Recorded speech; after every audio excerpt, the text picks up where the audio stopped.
Very good morning to all. I'll be just, it's like more like a case presentation where I'll be talking about another gadget called harmonic scalpel that can be used in our cases. So I was referred a case where the patient had sudden choking episodes during sleep. So he used to get up in the middle of the night and for the want of air, he used to go out of the house and then breathe for some time and then come back, and then he used to go to sleep.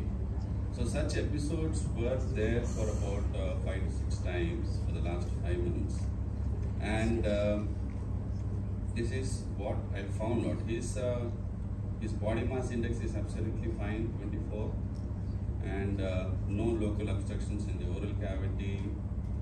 The tongue was fine, and below I could visualize the floppy epiglottis with the tip is curled up, and the rest of the airways was normal.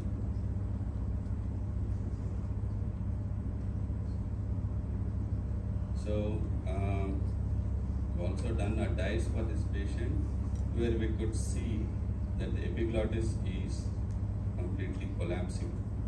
The remaining airway, the velum and the tongue base was absolutely normal.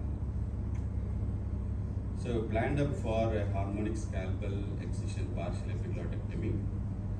Here are a few words about harmonic scalpel. It's that cuts via vibrations. So it has two, one active end and one inactive end. Wherein the active end it vibrates. This one, it vibrates with a frequency of about 55,000 Hertz. So this ultrasonic energy is created and that cuts and coagulates the tissue. So ultrasound is the name given to the dissection method. So this is how I use the endoscope. Is attached to the endoscope holder. This is used to be used by the laparoscopic surgeons, and that's the harmonic scalpel. Even that is used by the laparoscopic surgeons, most of it. And on the left hand, I am holding the tip of the epiglottis with the grasping forceps that is used in the MLS, the routine MLS surgeries.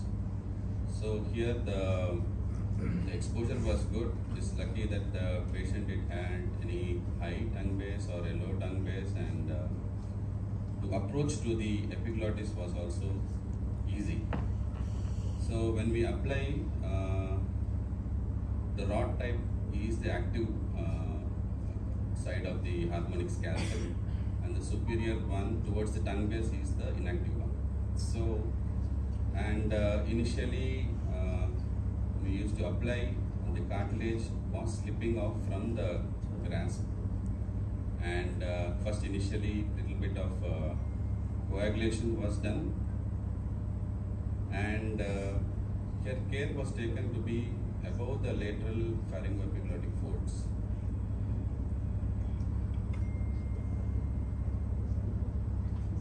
And this all procedure took hardly about 10 to 15 minutes to perform, bloodless, and the patient was extubated in the theatre on the table, and immediate post-op there were no untoward incidents of any stridor or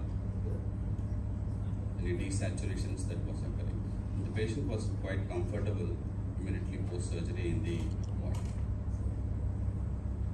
So this cuts through the cartilage as well. Here if you use any cautery instruments to reach to that point is also difficult, plus the bleeding issues could also rise.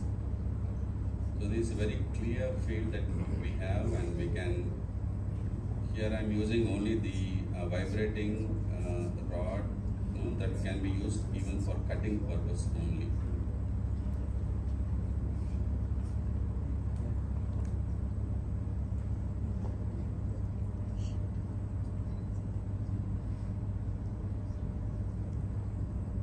post-op was the routine antibiotics and painkillers, the week of steroids that was given, oral steroids, and definitely anti-reflux medication was given for this patient for about 2 months of time.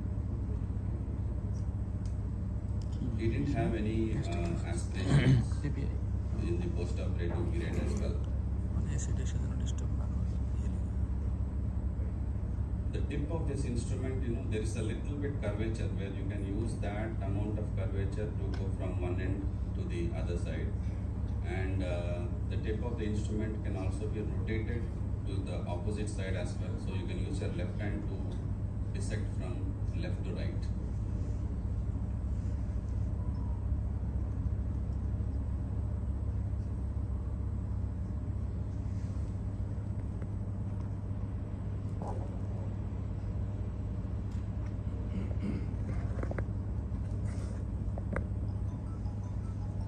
Of late, I have used this harmonic scalpel in the pediatric age group of a laryngeal cleft where I had to incise the epiglottectomy folds.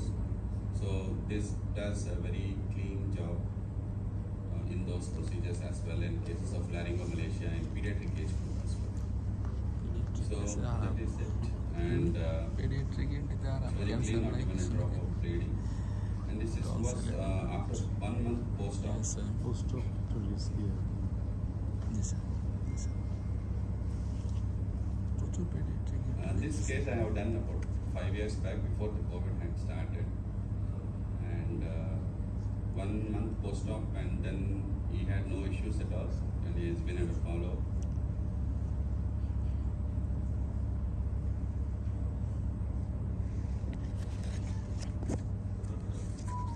Neatly healed. So this takes about 2 to 3 weeks of time for it to heal, and it's good amount of space, and he didn't have any further episodes of choking while asleep. Thank you.